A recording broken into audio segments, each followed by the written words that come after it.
We are in an interesting time. Not only are populations aging, but so are people. As a result, we need to try and get to our later years as healthy as possible. So we have concepts such as healthy aging and active aging. Healthy aging takes into consideration your function.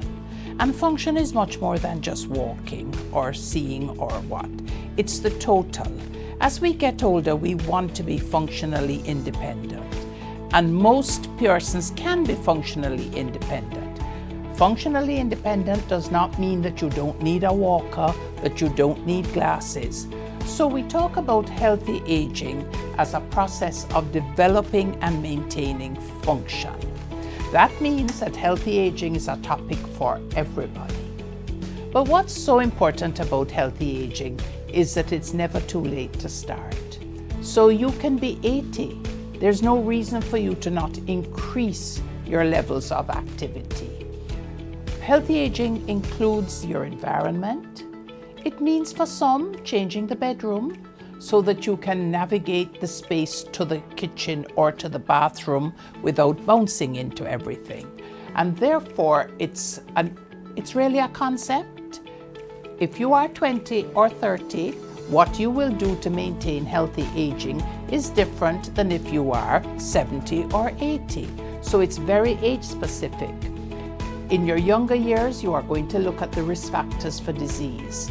We know that chronic disease, which is the main problem older people have, starts much younger. It starts with poor diet. It starts with lessening our physical activity. In the earlier years, everybody walked everywhere. Now we drive. We take elevators, we don't go up steps. And I hope what I'm communicating to you is that healthy aging, active aging is about your lifestyle. So it's not difficult.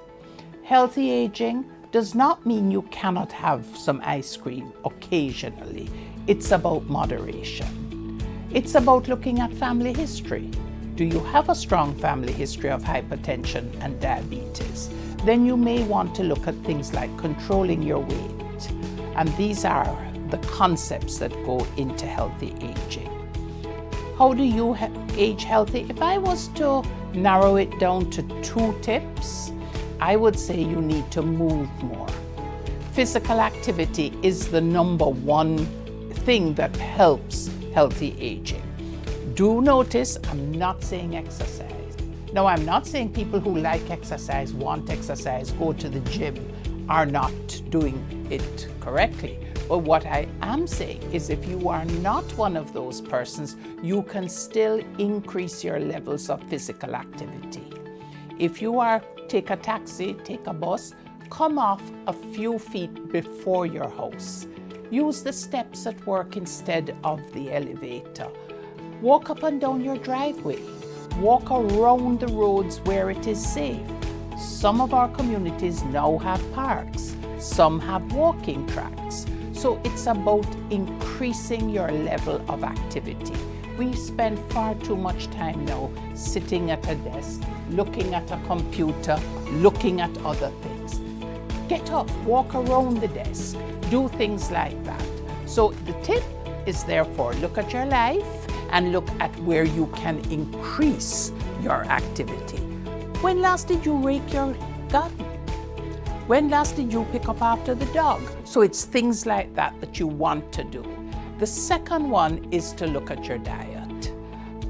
As I said, it's about moderation. We all have different things that we like. Most of us have a sweet tooth. So it's one little piece of chocolate versus the whole bar. It's a small container of ice cream. It's a piece of cake, not the whole cake. And it's also about reducing the frying. It's about reducing oil. It's about a healthy diet. It's about using the air fryer. Don't have an air fryer. Most people do have an oven. It's about sticking things in an oven and roasting them. No, we all like things to be brown. We don't like white looking anything. We certainly don't like white chicken. Therefore, brown it.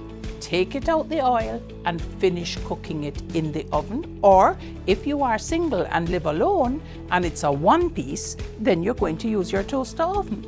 And then of course you may have other things that you want to cook at the same time. So what then is the call to action from Mona Aging and Wellness Center? Our call to action is to take responsibility in your life for your aging healthy. To avoid chronic disease, to avoid the complications of chronic disease, put healthy lifestyle into your everyday living.